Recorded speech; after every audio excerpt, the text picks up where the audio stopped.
I just want to maybe take a moment to set up today's masterclass because it is a little bit different in terms of format than what we've done in the past. In our past sessions, we focused quite a bit on Coachmetrix, and we're playing around a little bit with straying from Coachmetrix to think larger about coaching and the coaching industry. So in our last session, we talked about how to leverage resources. The resources feature a lot of different ways to use that feature.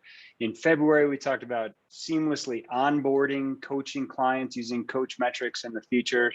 Today's different, and it's going to be less about me talking and more about us having a general conversation about how our world is changing and how that's impacting the future of coaching.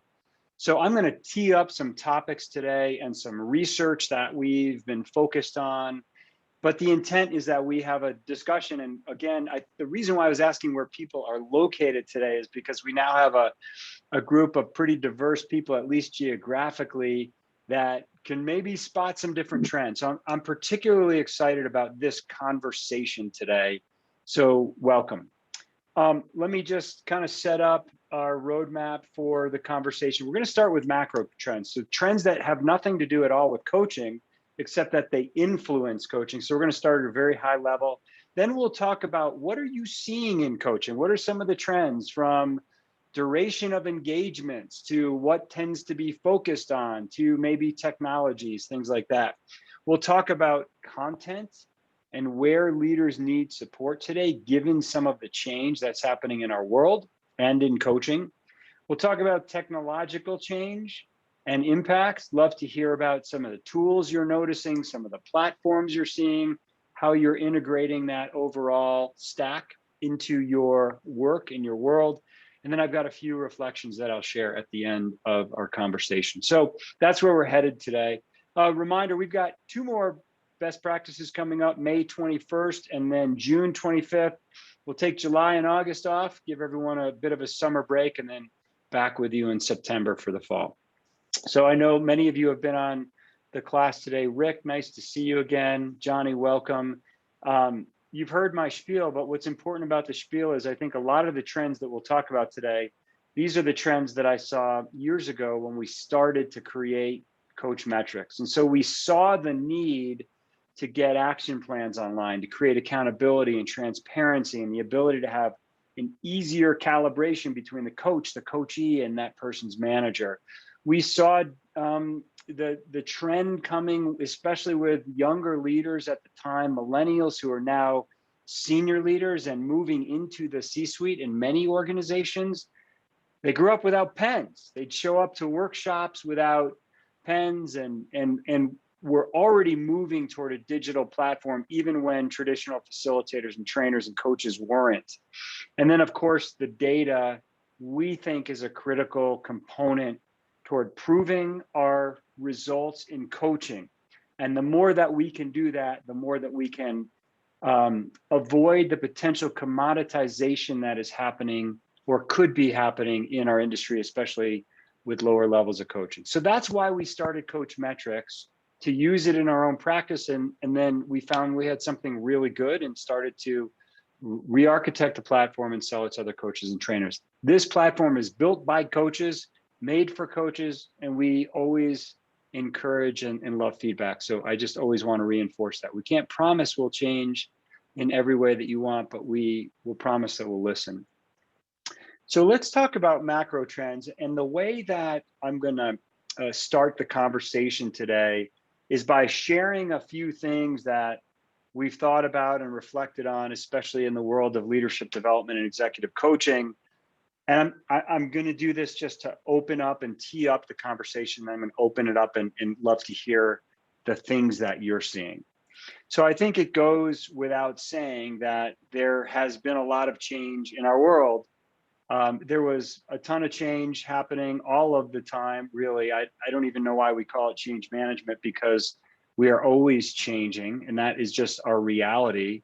And then, of course, COVID hits, and we're seeing many trends that were already happening accelerate. And so it's not uncommon for us to hear the acronym VUCA, volatile, uncertain, complex, and ambiguous, a term that was really coined by the US Army in the 1990s, but has really taken hold, at least in corporate America. And so at a very high level, we're seeing some trends in three key areas. Number one, the pace of change continues to accelerate. Imagine this: today is the slowest pace of change that we will experience for the remainder of our careers. Number two, the complexity has a huge impact on leaders and people and organizations. So we'll talk about what that means, especially as it relates to coaching. And then, of course, we're seeing a number of cultural shifts in many different dimensions in our society.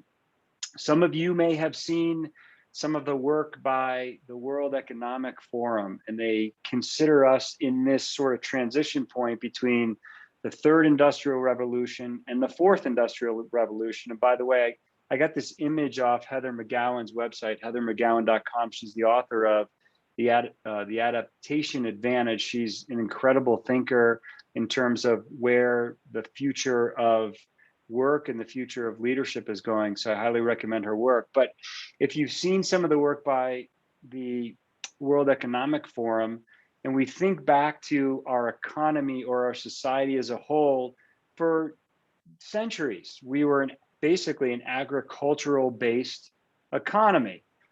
We saw the introduction of new farming equipment in the 18th century. It resulted in better crops, more food, and as a result, we saw huge population growth. At the time, we valued strength and a hands-on approach to leadership and life.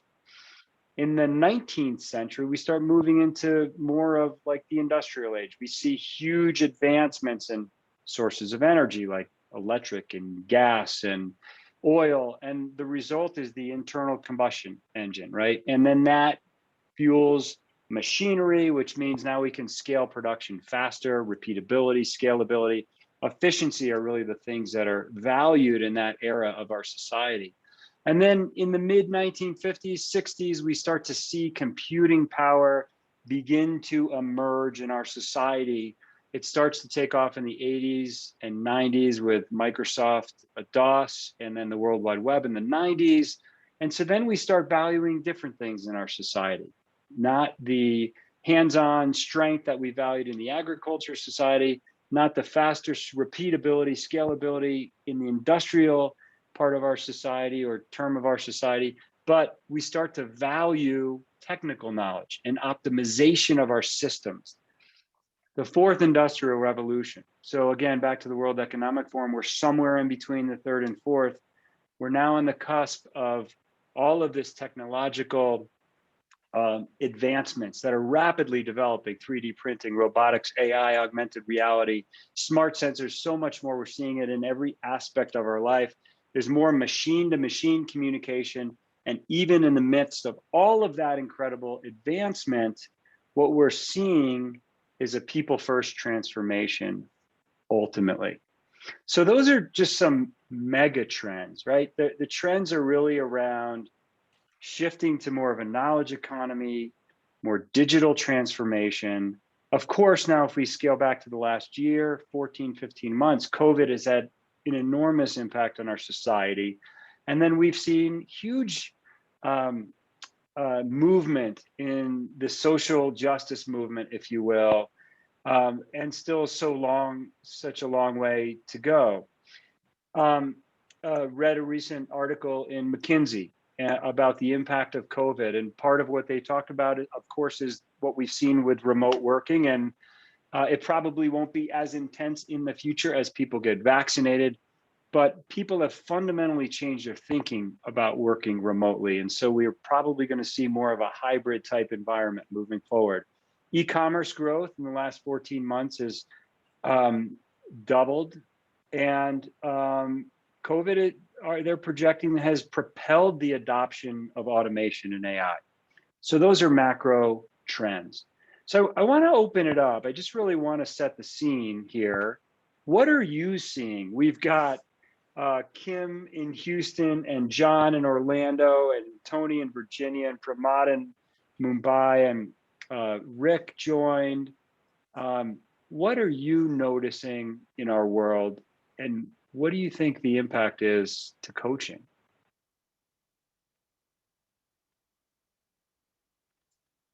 Well, since nobody's going to jump up here, I'll do it. Yeah, thanks, John. For those who don't know, I'm very niche. So I operate within a specific industry, which is disaster restoration. Mm-hmm. And so sometimes I'm not attuned to what's going on outside of that. But here's what I'm seeing in our industry. Due to the fact that we, as an industry, go into buildings and clean them up and fix them and repair them and whatnot, in different states in the United States, we are locked down. In Florida, you can go anywhere.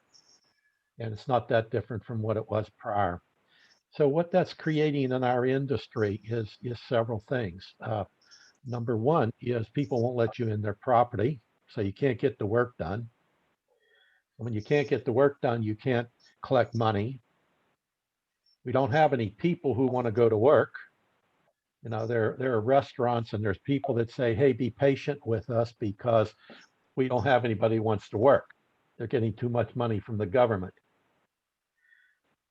And amongst that, we have the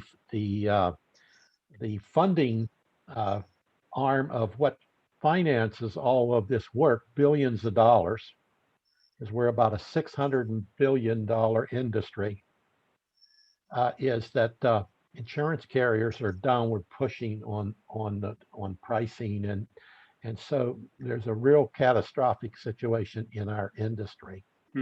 And we have a transition from the old generation and the baby boomers into younger generations. So we have a lot of business owners retiring.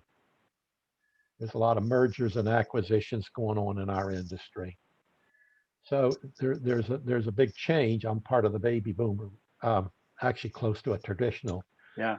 But so I have to, me personally, I'm in uncharted waters as a business coach, because a lot of the stuff that I do is more consulting than coaching. So I really have to roll up my sleeves many times and get down in the everyday to day activity. And so I have to raise my level of expertise up as we're dealing with a retiring generation and a younger generation that are smart as heck, but they're stupid. And so I say that lovingly because I have 4 of those wonderful children and 12 grandchildren. So that keeps me young. So that's what's happening in our industry. Thanks, John. And one thing that a lot of things stood out, but one thing in particular, you mentioned the uncharted waters. And I think that's a theme. Even if we just look at the last year with COVID, people are responding without ever having been through a pandemic before.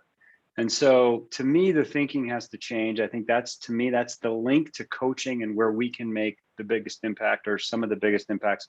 I'll show you a couple slides on that concept a little bit later. Love to hear from others. What are you noticing in our world?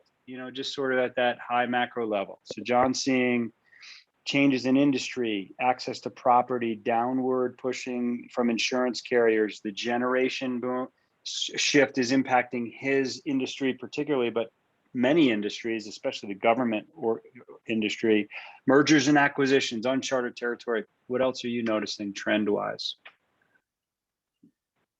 This is Kim. Hey, Kim. Hello. You can hear me, right? Yeah, sure can. Okay. So, very much like what you had on the slide, we're seeing all of those things. I work in healthcare, and so it's been an interesting year. But on the positive side, actually having remote employees was an unheard of concept a year ago. But because technology is available and there were not any other choices, so it's actually helped us forward our delivery, quite frankly, of the services we provide. And so we do OD services as well as coaching and development and leadership. So that part's been super positive. I would say there's an expectation today. I really liked what John said, uncharted territory. So if I use healthcare as an example, so going into the pandemic, lots of concerns about PPE and visitation and things like that and what the rules are and all of that.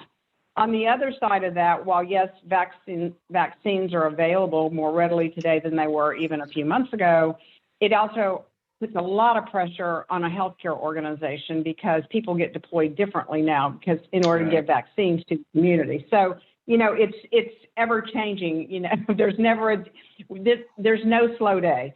But I would say in the area of learning and development in particular, the request to either do micro learning and to also do personalized learning, just-in-time learning, and really using technology to leverage all the services, but to be able to scale it to thousands and thousands of people in a meaningful way. So they want more and more experiential. That's what I like about coaching, but they want more experiential.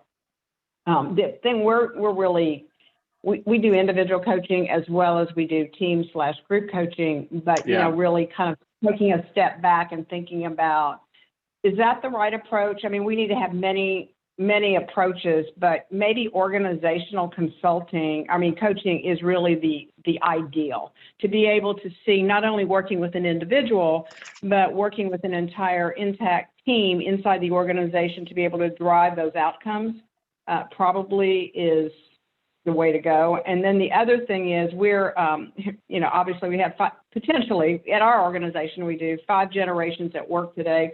So at this point, the millennials definitely outnumber the baby boomers, but the baby boomers are not all that anxious to leave. And so that presents a lot of problems, frustrating problems for millennials because they see their career, it's sort of stuck. And that's not just, in healthcare, it's also in oil and gas. I see that a lot in Houston. I work with a lot of those clients. I think for me, I'm just kind of saying this idea out loud, but I wonder what, so I work inside this organization, healthcare, as a coach. On the other hand, I have a private business where I do a lot of coaching of anywhere from oil and gas executives to teenagers. And teenagers getting ready to go to college in particular. So working on the soft skills aspect of it to make sure they present themselves in the right way. And this year has been really difficult for them because the things that you would know growing up, that when you're a senior in high school, they're not experiencing that. The other thing too is the job market is so challenging right now. Like what was available to them before is not available to them right now. So I just think that I really wonder, in particular, with children today, in this last year, what it's done socially for them or not, and what the long-term impact is going to be. Kim, thanks for all that. And Scott, thanks for joining. Good to see you again.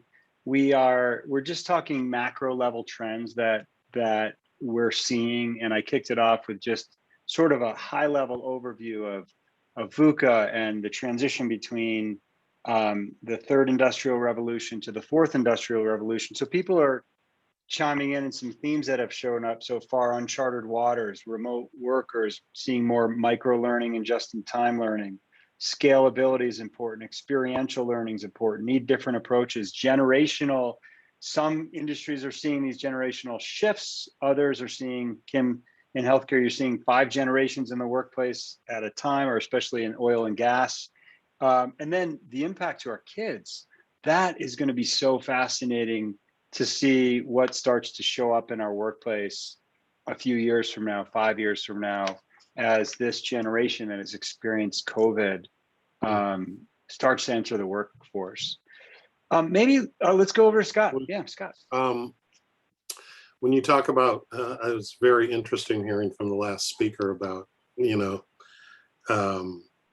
what's not showing up for people. Yesterday, I spent 2 hours on the phone coaching a CEO and a COO over an issue that run a subsidiary of a larger corporation. There's an intergenerational war going on between the millennials and the Gen Zers and the baby boomers over the return to work. And particularly, there's a bit of a gender focus in that there have been a lot of families where responsibility falls disproportionately on the mom related to remote education. And despite all the trials with that, as people start to move back to work and even their kids going back to school, they don't want to go back into the office 40 hours a week. Yeah. And many of the people in senior management and the C-suite leaders are still disproportionately male. And a lot of them are hanging on to, particularly in older line industries, are hanging on to, I want to see butts in the seats every day. Yeah. And there's a little bit of a war where yesterday I had to pull one CEO off the ceiling because she said that her workforce, 2/3 female, essentially said that if they don't get a 3-2 week, that they were in mass going to quit. Wow. And Wow. we might think that, we're still in recovery and it's difficult to find employment. And their point was, we don't care. So I have to do a 3-hour meeting, one with the line staff, secondly with the managers, and third with the senior management to try and bring all these people into alignment. Yeah. Scott, thanks for that point of view. We're hearing more and more as well about return to work, what that's going to look like. And we've also seen some trends around enormous amount of women in the workplace that have been pulled out of the workplace because of all of those needs that you've talked about. We're experiencing a situation now where both of our kids are at home for a couple of weeks. My wife is tech support. She is helping with homeschooling. She, everything that needs to get done around that, many of those responsibilities are disproportionately falling on women, and it's impacting them in the workplace. Maybe let's hear from one other person. We could probably talk about the macro level trends that are happening for about 2 hours. Johnny, Rick, anything that you would want to add? And no need to, but just want to make sure I give you some space. Johnny. You're on mute, Johnny. How about now? Can you hear me? There we go. Got you now. Sorry. Yeah, thank you. Unless Rick wanted to add something, I thought it was interesting, the trend that I saw, and I work with some individuals in the finance space, CEOs and managers. What was brought up with Scott and Kim and John really speaks to the challenges that are happening in this dynamic change that's happening in the workplace. And what I find interesting is that as a coach, like, I'm not an expert in any of this. And I love what you said. This is the book that you referenced, Sal, right? Like yes. This is such that. Yeah, it's such a powerful book. I really highly recommend it. Heather and her partner, I think Chris, put it together, an amazing book. So looking at that, what I find comfort in as a coach, and I'd be curious if this is what other coaches find, is I don't have the answers either, right? Like 2020 proved that nobody really knows what's going on. And to be able to be a support function for those individuals that don't know, and to just provide a space for them to work out all that emotion and work out the options and provide that space for them to figure it out, or at least explore options, I thought was a powerful space that I found helpful in my business, and it's grown from there because of the value. It was weird, right? So we didn't do transformation, Sal. I wanted to do transformation, but I almost felt more cathartic as almost like a counselor, right? It was. So I'm curious if anybody else found that to be true, where there was just I wanted transformation, but really the transformation was the confidence. Scott is nodding. And we've got someone in the background with a voicemail going on. Just thanks for muting. Scott's nodding. I certainly have experienced that. Rick, what's your take? Yes, so I play in the intersection between law and business. And what we're seeing is something akin to a reckoning where people are having very uncomfortable conversations about social justice issues, looking at paradigms like, because I'm a baby boomer myself, and we're bumping up against some of these younger people. We're saying, hey, it has to be this way. And they're saying, why does it have to be that way? No, it doesn't have to be that way. There's another way that it works. And so exploring all of these paradigms that we think are the way that it has to be, because that's the way we've always done it. What's the matter with you? Yeah. and they're saying, we don't care. Just like, I forget who it was. Scott mentioned Yeah. the generational. Yeah. Yeah. Yeah. And these younger people are really taking a stand. They're saying, we won't do that. You could say it whatever you want. We're not going to do that. And they're really demanding change. And I'm seeing it coming from a lot of different perspectives. And so for people that have, we grew up, we've been conditioned to do it a certain way, and we figured out a way to make that work really well. Now we're being challenged to think about new and different ways of getting things done. And really, you talk about technology and all of those advances. Now it's a shift from technology to how do we deal with people in different ways, because that's what they're demanding. Yeah, these are very good points.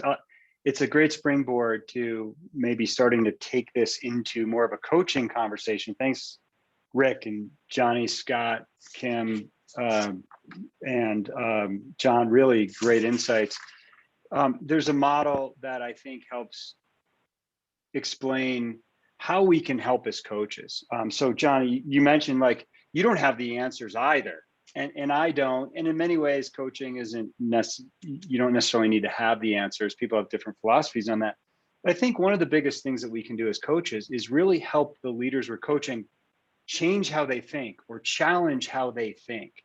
And so in a predictable world, the answer is available somewhere. Either we can draw upon past experiences, or we can look to other outside experts to find the answer. And so there's a certain way to think in a predictable environment. But what we're finding is we're shifting, and now we're moving and living more and more into this complex environment where there isn't necessarily the playbook. Like tech companies love to look at their previous portfolio companies' playbooks and then run by those playbooks.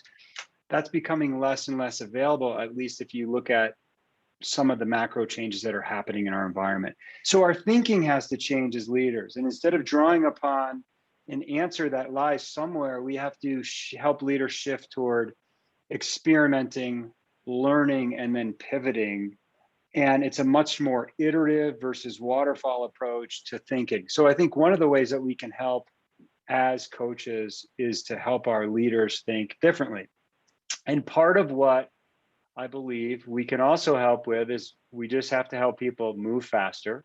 We have to help leaders think about how to work with multidisciplinary teams, right? The idea of dealing with this level of complexity and chaos cannot be done solo. And so we have to help some of those, especially people that maybe might be in some of the Gen X or baby boomer generations, really think more cross-functionally instead of just within their own silo or focus. And then we have to move away from a patriarchal type of leadership. So we're seeing a lot of movement around social justice. We're seeing a trend in diversity, equity, inclusion, and these are places where we can help leaders. So let's maybe shift. We started at this really high level, macro level. Let's talk about trends that we see in coaching and certainly learnings in adjacent fields here, learning and development. Heather, you mentioned micro learning, things like that, experiential, just in time. But what are you noticing, whether it's the use of coaching, duration of engagements, coaching credentialing and regulation, use of technology, measurement, coaching fees? I mean, there's any number of places that we can go. Love to hear what you're noticing. Then I'll share a little bit of research that we've found along the way. What's coming up in your fields? We heard Kim talk earlier about just-in-time coaching, experiential, more personalization, micro-learning. What are you seeing?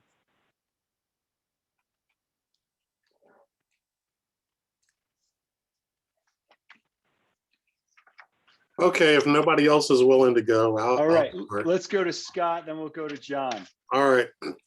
Well, I'm not getting arguments over my really high fees as much as I used to, despite the pandemic. And the reason is that the use of coaching is that I'm more of a group and individual therapist, at least over the past year, than I've been a coach, because the lonely part that's always been a part of the CEO's job is that they're expected to know all the answers and lead boldly into the future. And they don't know what the hell is going on, but they had to present a particular face, and they needed whether you call it a priest or a rabbi or a consigliere, to unburden themselves and to kind of find the way. And it's not that, it's certainly not myself that I had all the answers, but merely it was really to be a therapist and allow them to unburden themselves and try and pick from the shards of glass that came out and mold that into a mosaic that they could understand and act on. Then finally, with regards to the credentialing regulation, I'd love to hear somebody speak about that, because I always get suspicious when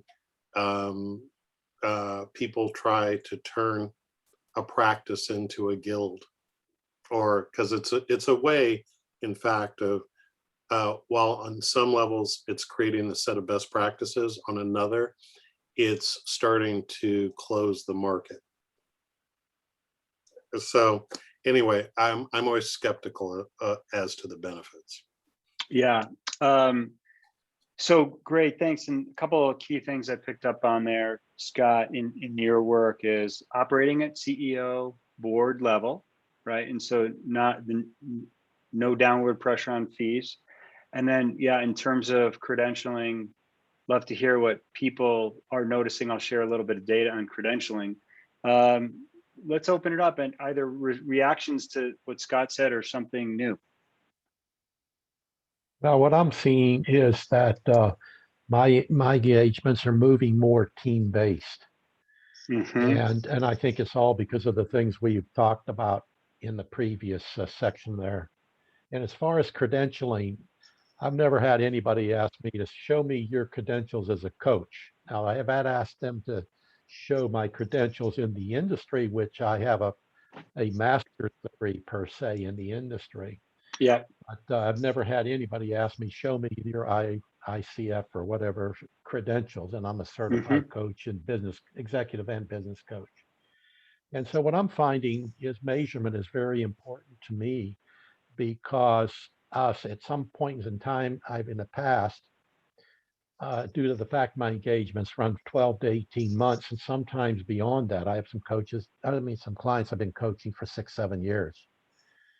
What I'm seeing more and more is that people are wanting results, to see data, to see the improvement in the return on investment more and more and more. It's moving more out of the, hey, I feel good, everybody likes you, and you seem to know what you're doing, but I've seen no improvement on the bottom line. Right. So that's where I see Coachmetrix as I begin to continue to develop that. So that's kind of where I come from. Yeah. So more team coaching. We're also seeing that, by the way, where we're working more and more with entire executive teams. Never been asked for your credentials in terms of like a coach certification. Measurement's important. 12 to 18 month engagements, coaching people long time, and then the ROIs. You're seeing that becoming more and more important in your world. Yes. Other trends that you're noticing in coaching.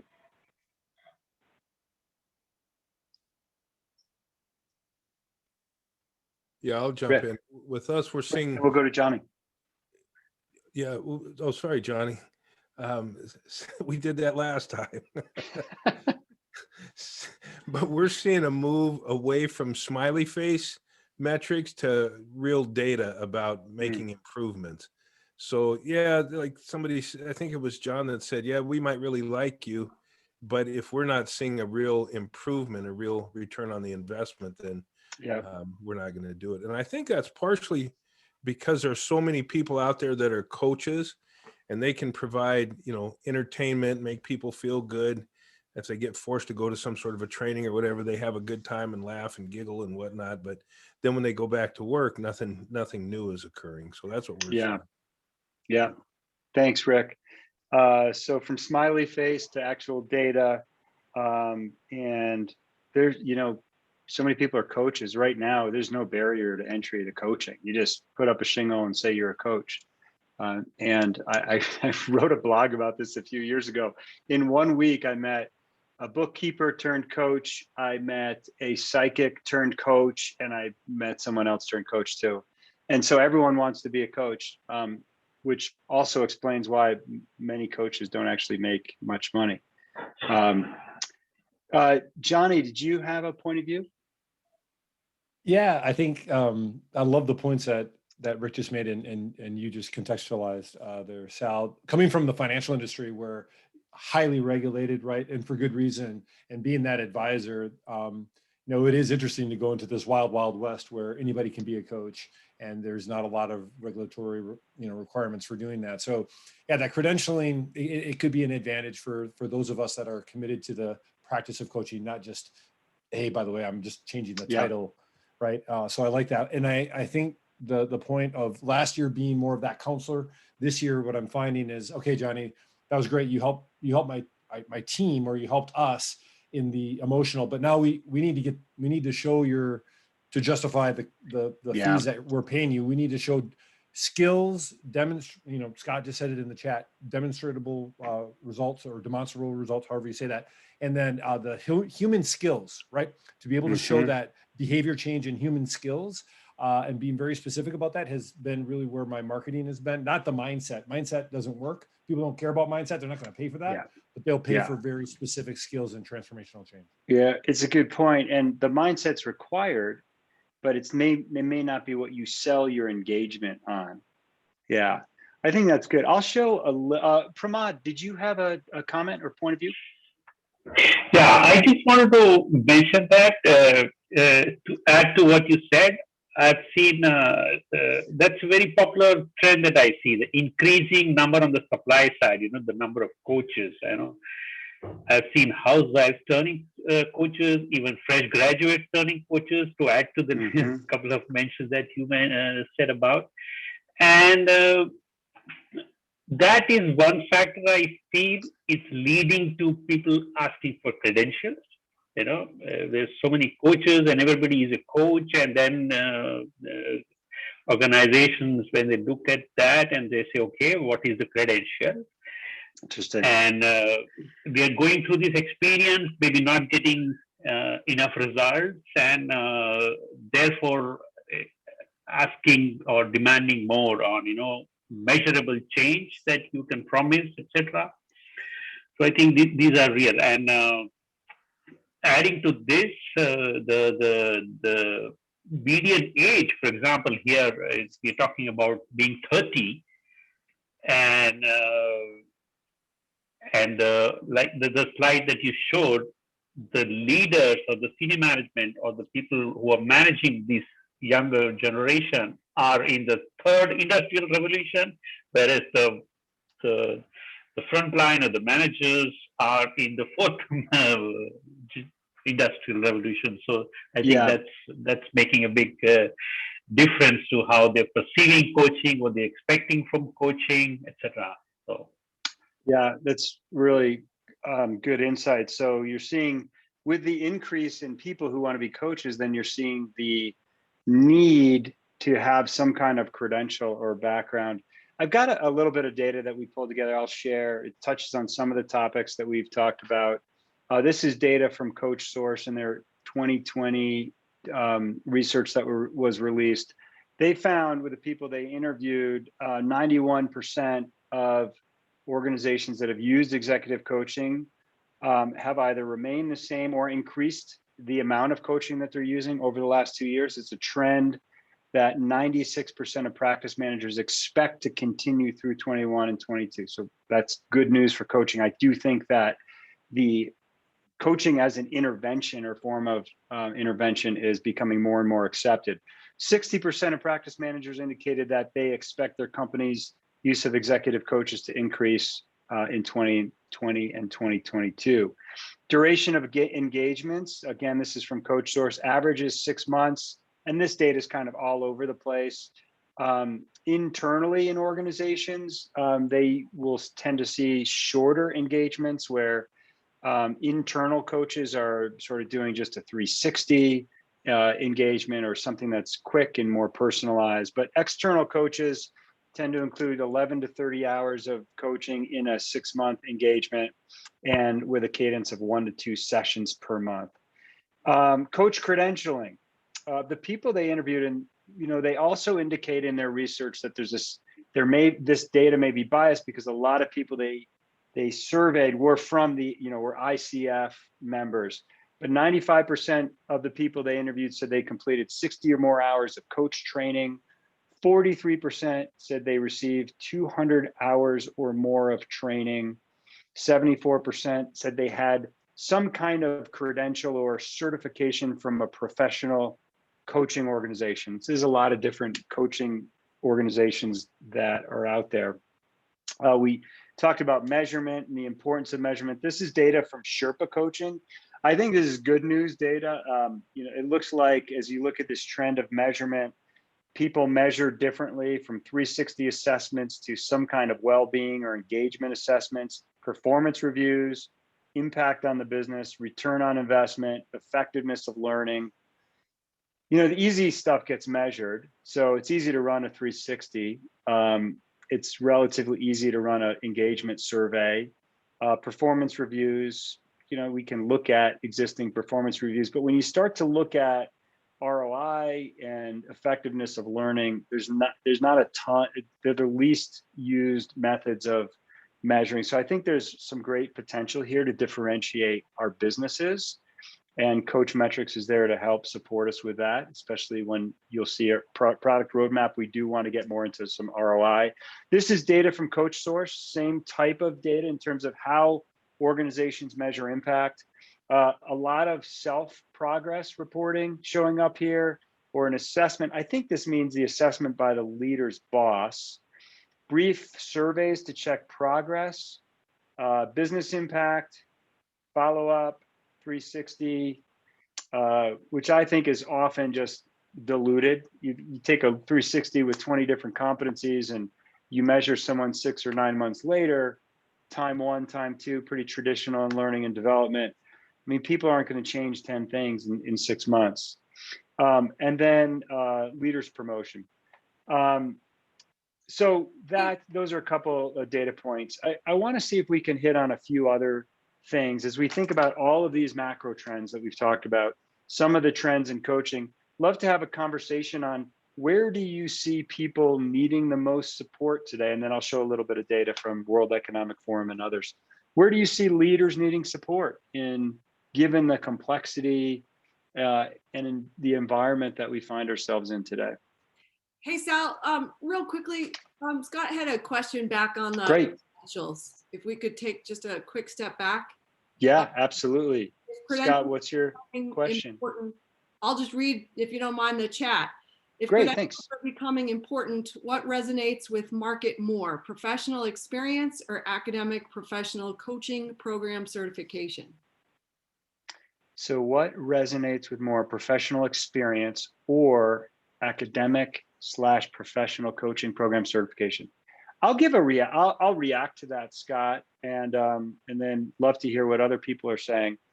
So what I also found in some of that research is the average age of a coach is 55 years or older. So even though we're seeing a lot of people becoming coaches at younger ages, what has stayed consistent is executive and business coaches tend to be older. In 20 years, I've been asked for my certification twice, once from T-Mobile and once from another large company that was putting out an RFP for a big coaching engagement. I think with the type of coaching you're doing, Scott, where it's, you're working at the CEO and board level, you're advising, you're counseling, you're therapist, you're coach, you're mixing all of these things. My guess is your professional experience is way more important than your academic or coaching certification. I think if you went and got an ICF certification today, I don't think that's going to help you sell more coaching engagements. You may come across the occasional large firm that needs to see that certification. So that's where I think the industry is today. I do think there will be more regulation and certifying requirements in the future. But as of today, that's what I'm seeing. Love to hear anyone else's point of view on this.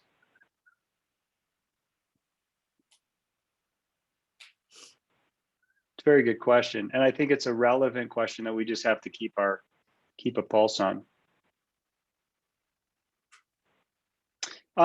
Where do you see leaders needing support today?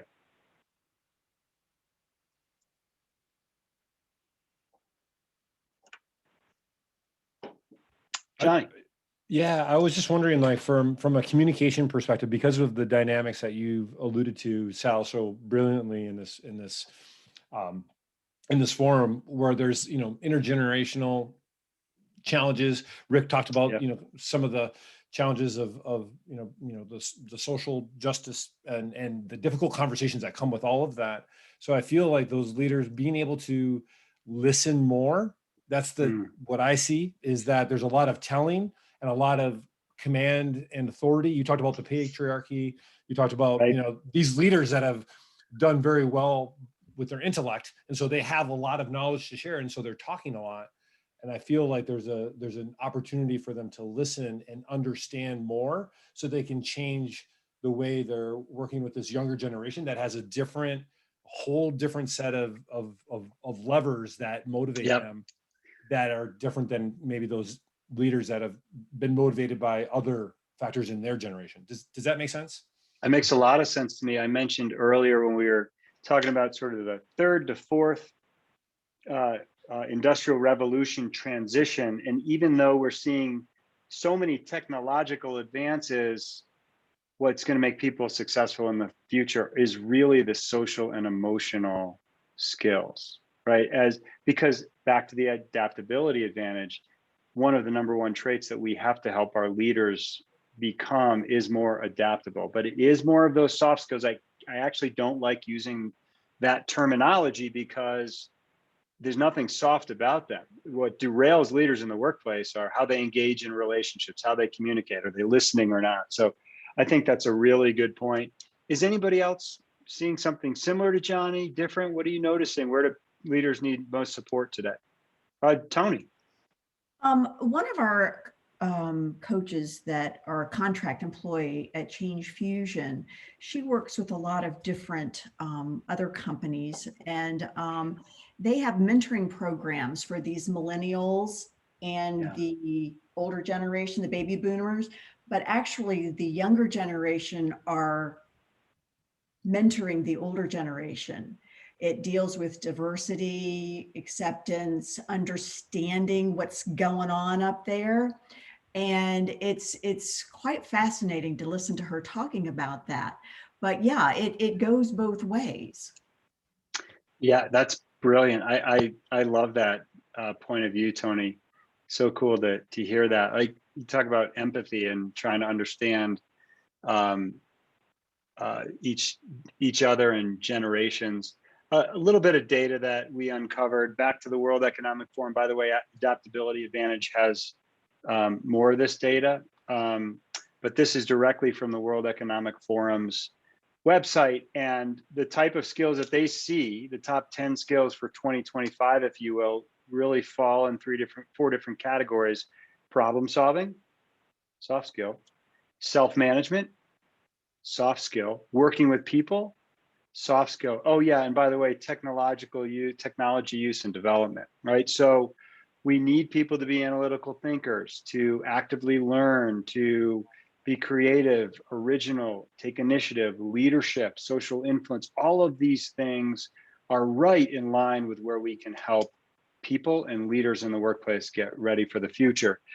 This is from CoachSource. Where do coaches top areas they tend to focus on in coaching: emotional intelligence, communication, influencing, executive presence, empowering people. Sherpa Coaching, in their 2020 report, coaching is, if you notice, so the gray line represents addressing problems, the gold bar, leadership development. So there's a shift in how coaching's being deployed from we've got a problem employee to let's invest in people that are really going to move this organization forward. So much more of a focus on leadership development versus performance management. I was at a conference last week with Wiley, big publisher of disc profiles and other educational resources. In their survey of several thousand people, these are the 6 areas that they see as areas of need in the future, from leadership to change management to boosting morale, improving communication, managing stress. Robin, you pulled in some just anecdotal data from coaches that you reached out to, and we're seeing a lot of overwhelm and stress in the workplace. Mental health has become more and more of a common topic. So those are some general areas that we're seeing. I want to just we've got 3 minutes left. Again, I love this conversation. We could keep going for hours. What new technologies are emerging?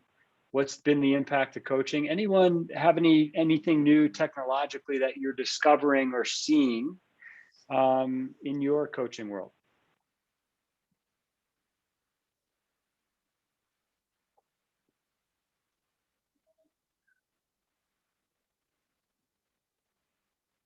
I'll jump in. Yeah, thanks, Johnny. Yeah, well, it's top of mind for me right now. We're rolling out a program for first-time managers, and what the idea of scaling. I think it might have been Kim that talked about that. Like, how do? Yeah, that's right. Kim mentioned that. Yeah. Yeah. So it's an issue that I'm kind of wrestling with, and so the idea of finding attractive ways to reach out to people to let them know that a coaching resource is available. So I'm really interested in the idea of the technology around sales funnels. It's kind of a marketing issue, and I'm wondering either Sal, to get your take on, how do we broaden our services and make that more scalable. I would be very fascinated with a conversation around that, because that's where my headspace is right now, is bringing a broader reach to a greater number of people with these challenges that you just talked about on this call. Yeah. Okay, great. Let's set up a conversation. I'd love to hear some of the questions you have, Johnny. I wish we had more time to go into it now, but yeah, that's great, because I love to see, what's on your mind and your thinking in that area. There's so many places that technology is going today, from just managing your practice to there's technologies in coaching around artificial intelligence. I think we all have to be aware of, I call it the Coach Plus app. Organizations like BetterUp, that they're paying their coaches commodity level fees, but they're scaling. They call it democratizing coaching, right? So they're bringing executive coaching, quote unquote, to the masses at very low price points, but it's really attractive to organizations. So people like Johnny and myself and others that do run management training programs, I think there's some potential competition here. Measurement and tracking, certainly that's where we play. I think we play in a few different categories here. Reinforcing behavioral change, like nudge technology. Eventually, we want to integrate some of that into Coachmetrix. Supporting tools from calendaring to project management, invoicing, and proposal. Social media, Clubhouse is all the rage right now. As we're always kind of seeing some of that. Remote communication and messaging, content delivery. Some of that might even speak to you, Johnny, with learning management systems, Kajabi. Coachmetrix does this at a very basic level. So there's a lot going on in our world with technology. And I guess I would leave with 3 reflections. Number one, I think we have to add more value. Like, that's how we move beyond the commoditization of coaching, and where we don't feel the downward pressure on fees or get into a discussion around hourly rates. Number 2, we have to measure and prove our impact. That's why we created Coachmetrix. But I think that from the data and from our experience, key to setting ourselves apart. Number 3, leverage a platform that uses your content. I'm always thinking about, how can I be a thought leader in a space? That's part of why we built that resources component on Coachmetrix. So you could be the coach with the app, but it's your content, not somebody else's. And then seek multiple avenues of delivery. Even if we're coaches, I do think we need to be thinking about, how do we integrate with facilitation? How do we coach teams? How do we do some consulting? I think there is an opportunity to blend. So thank you, everybody, for joining me today. We're a minute over. I appreciate all of your time in the masterclass. Feel free to send us an email with any other trends, and look forward to continuing this conversation in future masterclasses. Thanks, everyone.